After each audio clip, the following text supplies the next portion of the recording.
Lovelies, welcome to Sweater Math Part 3. Okay, in this episode of making our top-down raglan cardigan, I finished the increases in actually two of my sections. Turns out I got my sleeve increases completed before the increases for my two fronts and my back section. So I currently have 74 stitches, which is my goal number of stitches in each of my sleeves. So what I'm going to do now is I'm going to put my different sections onto some waste yarn so then I can try the sweater on and see how it fits. This is a great chance for you to do the same. I highly encourage it. This is one of the wonderful things about making a top-down sweater is that you can try it on as you go to check the fit, and then you can of course make customizations to suit. Okay, so I've got a long piece of contrasting color waste yarn here, so it makes it easy to see. There's also something called try it on tubing, which I have at the shop that of course I did not bring home because that would have made too much sense. So, and since we are at my house and not at the shop, we're just going to do some waste yarn. And to get all your pieces on waste yarn, you just slide the stitches from your knitting needle onto your tapestry needle, the same as I am doing here. So you just get like a few of them on, pull some of the yarn through, put some more on. So we're going to slide the stitches on all the way over to this first marker. And then each sleeve, so between the first marker and the second marker, this will be a separate piece of waste yarn. And then the back stitches will yet again be a separate piece. And then these sleeve stitches will be a separate piece. And then the front stitches will be a separate piece. The reason for all of the separate pieces is that if this fits really well, then I might be in a place where I can just go ahead and cast on my inches worth of stitches for the armpit, and then I can just go back and forth on the fronts and the back. But there also is a chance that I may want to knit out the sleeve a little bit longer. I know I'm going to have to do some increases in the front and back, but I don't know if I want to do it while it's in one piece or if I want to do it with the sleeves separated from the body. Okay, so we'll see you back here in a few minutes when we have all of our stitches on waste yarn. Okay, so after you have the sections of your sweater on waste yarn, if you lay it out flat, it should look something like this. So this is my back panel, these are my sleeves, and up here are my fronts, and then this is the opening for my button band.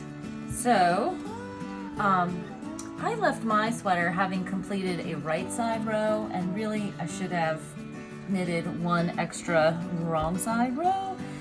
So I'll just have a little bit of extra work after I do the trying on and determining if I can go ahead and separate 4 sleeves or not. So, moment of truth, let's try it on.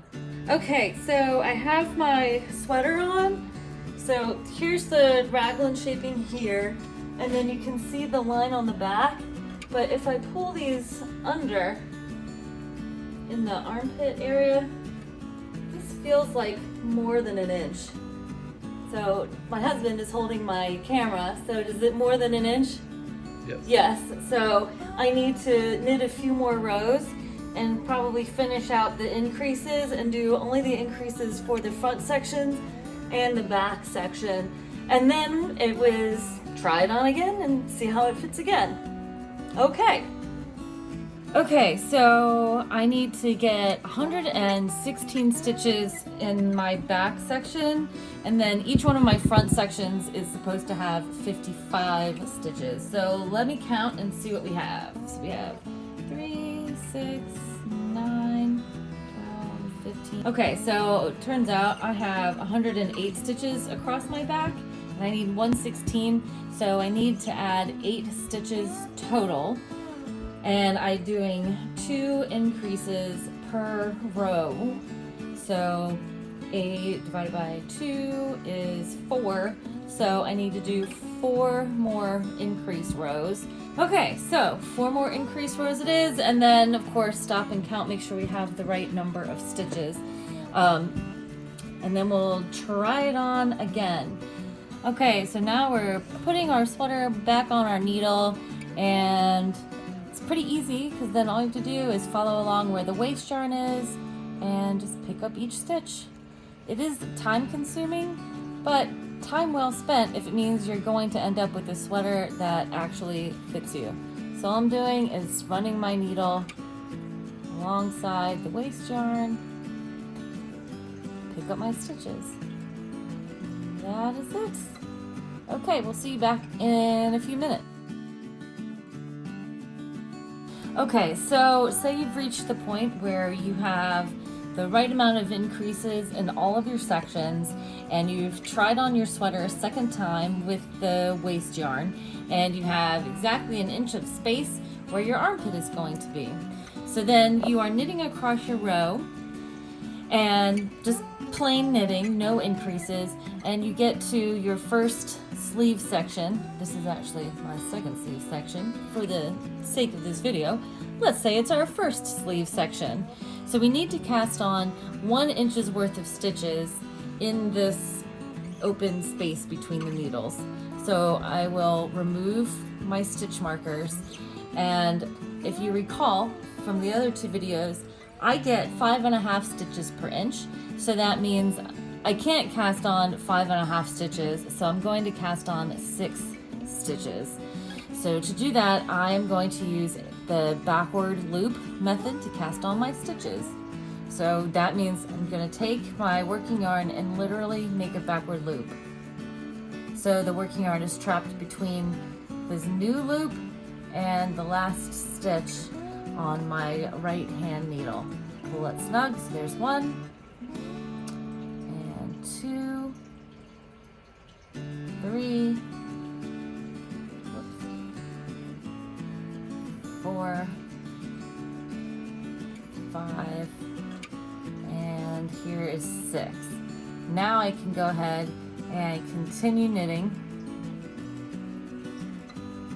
all the way across until I get to my next sleeve gap, and then I will cast on these 6 stitches again.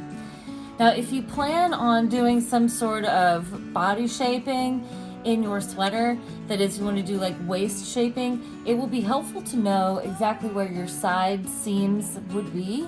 So if you count your 6 stitches on here, so 1, 2, 3, 4, 5, 6. So what you want to do is you're going to put your stitch marker in the middle of these 6 stitches. So you cast on 3, put on your stitch marker, and then continue on your way. Or you can just cast them on afterwards. So this is our first continued 1, 2, 3. Not cast them on, you can put the stitch marker on afterwards, is what I meant. And then open up my marker. I'm going to stick it in here. Look, now my side seam is marked, so I know exactly where that is. Which, if I'm going to be doing waist shaping, this is a very important thing to know. And you would do this on each side. So you would put your stitch marker in the middle of the stitches that you have cast on for your underarm. Then just continue on knitting, cast on stitches for your second underarm, put your marker in the middle of them, and continue just knitting plain to the end of your row. Now you have your sweater is complete, and now you've got your sleeve stitches on waist yarn on this holder here. So then you would just continue back and forth in rows until the body of your sweater is the desired length. I believe we will talk a little bit about how to figure out waist shaping on our next video. Thanks for watching. If you've enjoyed our video, please like, comment, and subscribe. And if you have any questions, you can contact us at lovelyarns@gmail.com, or you can leave a question in the comments below. Thanks so much, everyone, and happy stitching!